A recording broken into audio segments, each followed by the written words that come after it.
It was the middle of the Cold War, and key American aides wanted to prevent any threat posed by South American communists.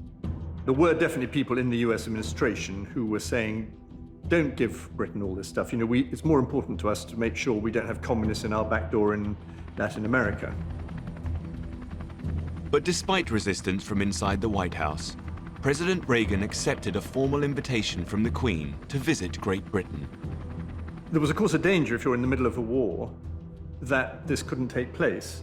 You know, it might be considered too controversial, too difficult. Inviting President Reagan and his wife to stay at the royal castle at Windsor was a masterstroke. He describes it in his diary as a fairy tale experience.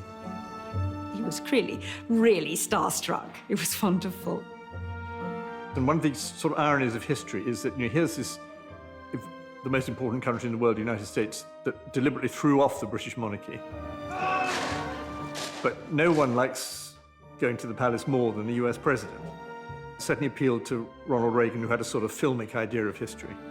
The highlight of the trip, captured on camera, was a ride with the Queen through the Windsor estate. He's a keen rider. He's keener than she is at talking to the press, you know, doing the usual presidential exchange with the media, where she's sort of saying, come on, let's go ride, is what it amounts to.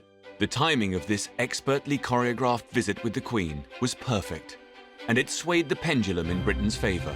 I think it was a contributing factor in President Reagan's mind when he's thinking, which way will the blade lie in this? Will it lie to Argentina or will it lie to Britain? And one factor in it is the overall feeling of friendship between the monarchy and the president. The next day, the President addressed Parliament, pledging his unequivocal support for British forces in the Falklands. Voices have been raised protesting their sacrifice for lumps of rock and earth so far away. But those young men aren't fighting for mere real estate. They fight for a cause, for the belief that armed aggression must not be allowed to succeed, and the people must participate in the decisions of government.